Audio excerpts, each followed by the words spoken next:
tasks ahead of me. At least there won't be time to think about anything else. "What time is it?" Robin mutters, turning over to stretch her limbs. "Nearly 7, I tell her. I pause. "We'd better get up." For a moment longer we lie there, both reluctant to brave the cold. I steel myself, pushing the covers back in one go and jumping to my feet. "You're so mean," Robin says, sitting up fast. "Do I have to have a shower? The water's freezing." "No, it's okay. I'll try and get it sorted for later." She runs through to her room, and I hear her thumping round as she gets ready.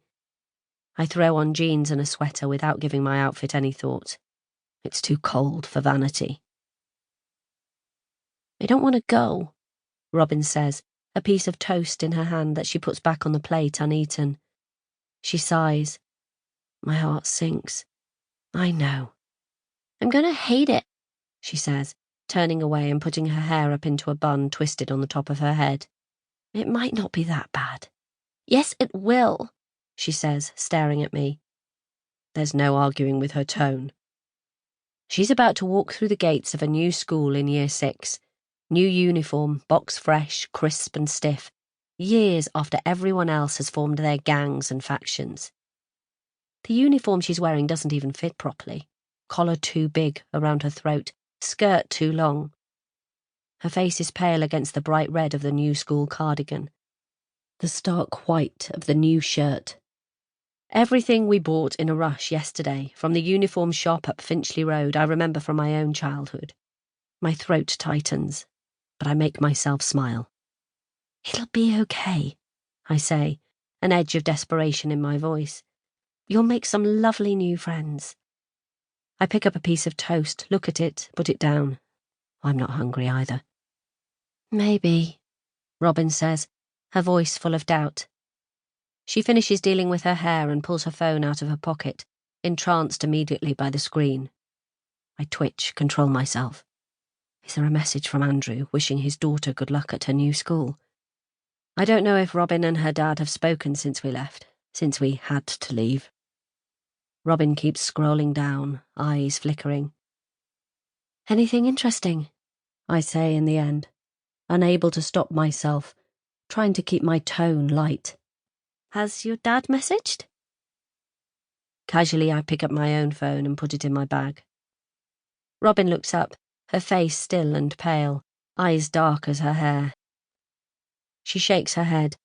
"Not Dad," she says. "Haven't you spoken to him?" I smile neutral. I need to move the conversation on. She has to believe this is all normal. She doesn't need to know that the last contact between her dad and me was a hissed exchange on the phone before his number went dead.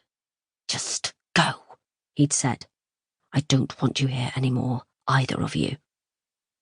Loathing in his voice I'd never heard before. I've been silent too long. She's looking at me, a question starting to form on her face. "Any gossip? You chatting to someone?" I say with an effort. Over the last couple of months, there's been a complicated row between Robin's friends and people in her old class, and I found the updates strangely compelling. "Everyone's still asleep, Mum. It's the middle of the night back home." "Sorry, yes, of course. I wasn't thinking." The words hang in the air before Robin relents. "But there's a load of messages from last night while I was asleep. Tyler sat next to Addison on the bus on Friday instead of Emma, and now no one is talking to Addison." "Oh, Lord. I know, it's so stupid." She looks at her phone once more before tossing it down. "Maybe it'll be easier being at an all-girls school," I say, striving for a tone of conviction.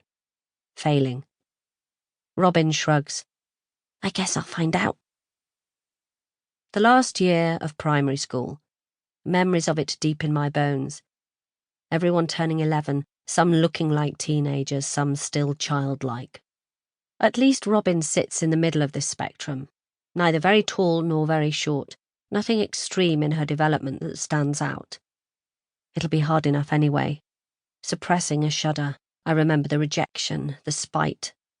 Whatever else I'm facing, at least I never have to go through fitting into a new school again. I don't know how they're coping without you to mediate.